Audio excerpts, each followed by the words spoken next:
Hello. I'm going to be giving you my breakdown for Dricus du Plessis versus Khamzat Chimaev.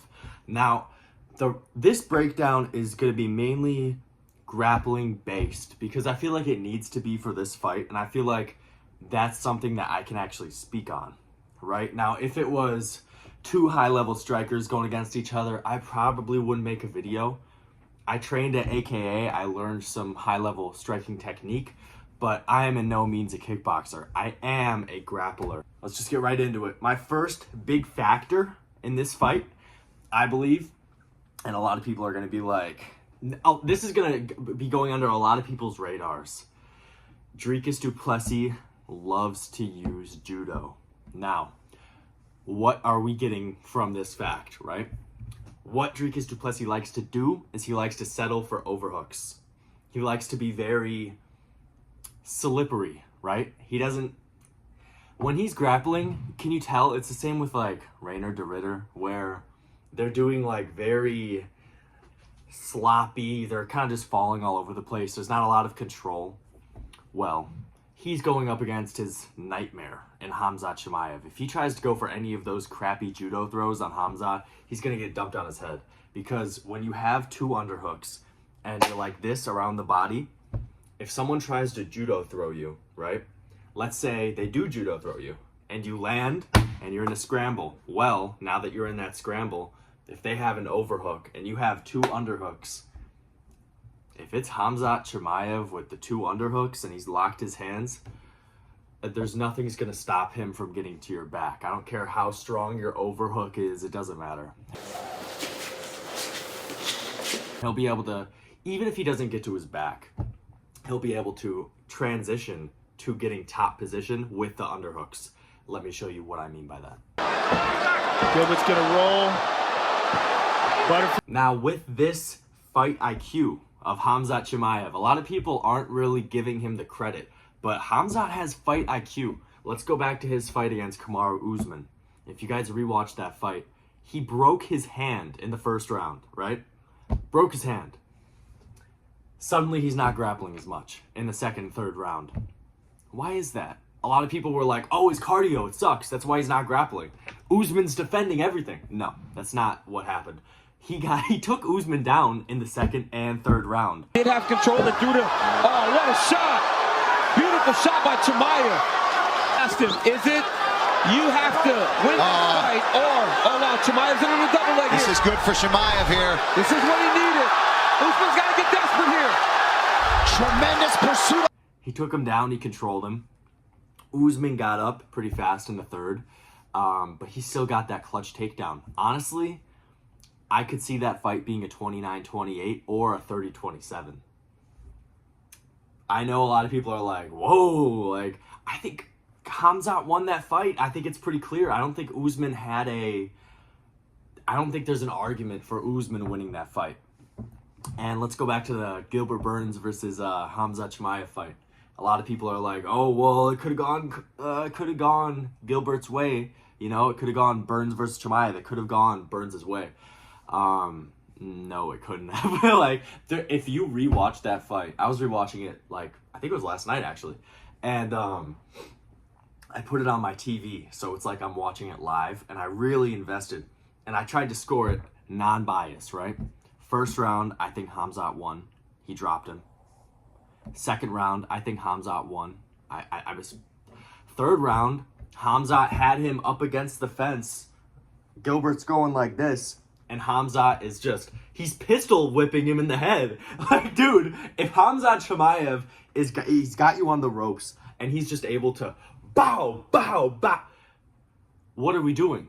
What are we doing? Like, that, I feel like Khamzat easily won that. Okay, maybe not easily, like, in skill, but if you look at it from a judging perspective, Khamzat won that fight. Now, I mean, when we look at all of these fights with Khamzat, and I'm talking about his hard fights, right? A lot of people think that he's just been able to bulldoze, you know, bad competition, and guys like Gilbert Burns and Usman were just higher level skill, so, you know, his cardio is just not good enough. This conception of his cardio is just ridiculous. It's stupid. It's very dumb, and I'm gonna explain to you why Khamzat why Hamzat Chimaev's cardio is severely underestimated. I mean, it's insane. When you look at guys like DDP, right? In his fights, he's jabbing, he's kind of just like, ha ha ha, and then he takes a break and he's, ha ha ha. You know, that's kind of like DDP style. People think that Hamzat is gonna gas himself out by shooting a bunch of takedowns. I don't really understand how they think he's gonna gas out. Maybe by missing takedowns, which Hamzat rarely does. Like, in this situation with DDP, I don't see Hamzat just gassing out. I don't see it. When you're going against someone like Hamzat, right, and he takes you down, and he's on your back, and he gets a body triangle, or he's just on your back, just chilling on the fence, I don't understand why people think this will tire him out. And it shows these people don't train, they don't fight, they don't understand. When I'm on someone's back, I don't get tired. That's a resting position for me. You see it in Hamzat's last fight against Rob. He's chilling. I don't think he breathed through his mouth once. He got on his back, he got the underhooks. Rob had one kind of good reverse where he was able to get out, and Hamzat instantly shot on him, took him back down, and got on his back. I don't get why people think that Hamzat's going to be tired from being in a dominant position. That's not how fighting works. Honestly, the main part of this video that I need you all to understand right now is that when you are dominating a fight, and if Hamzat doesn't just spam ground and pound, which I don't think he will. We haven't seen that. He was very patient with Rob, man. This was his last fight. You need to look at his last fight. He was very patient. If Hamzat is very dominant, he gets the back, he gets dominant positions, and he can just chill there and look for the submission, Hamzat will win this fight. You don't get tired from dominating in that way. Position over submission. And that's what I think Hamzat's going to do. He wants that title. He wants it more than anything. He's training hard. He's training his cardio. I could see Hamzat winning a decision, most likely by finish. But people think that Hamzat's going to gas out by being on the back. You don't understand fighting. And it's clear that you are often the nail and not the hammer.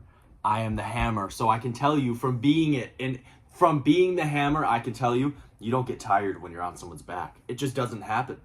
That's your resting position. You look at the fight with Rob. Tell me, in that first round, did Hamzat look tired? Yes or no?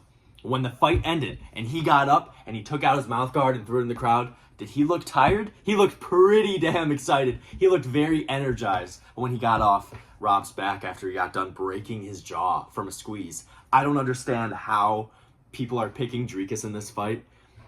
Hamzat should be minus 300, in my opinion. On the back, he's got this wrapped around their chest, under their arms. And if this breaks, he'll instantly just stay under their arms, like a backpack. Hamzat, he's so effective. And of course, it's not just the control. The guy is a submission ace. This guy's submitting everyone. I mean, and what's crazy about it is it's just like me. We get the same kinds of chokes in tournaments, in my tournaments and his fights. I'm getting those darces, you know, and I learned all of this from him. I studied his game and I applied it to myself. Hamzat, the way that he's able to control is insane. And then he does the same thing as Islam, where he'll let you think that you're getting somewhere and he'll just throw in that darce, right? You can't do anything against it. What are you going to do? Now, I suggest he does not do that against DDP. I would rather him go the control route, which I think he will, and get the back and get that rear naked choke. Point being, though, Hamzat has to be number one on this list because he's submitting everyone in the first round. And even if it's not the first round, he's winning his fights handily, especially recently. You know, he's getting a 10-8 against Kamaru Usman. I watched that live. I lost my mind. I was losing it because I picked Hamzat in that fight, but seeing him just get the takedown, get on the back, get the body triangle, he's still getting takedowns even with a broken hand. You have to make him, he's number one. Like, his technique is so pure that, and what I love about him is this. Islam, he uses a lot of judo too, and he's great at it. But he's getting a lot of overhooks and the tie clinch, right? Khamzat is not. Khamzat's doing what I do, where you go for a leg and you just instantly connect to the body. You pick them up and you bring them down, or you instantly connect to the body. He gets those underhooks and he gets to the legs and goes straight up to the body lock. That's what you need to control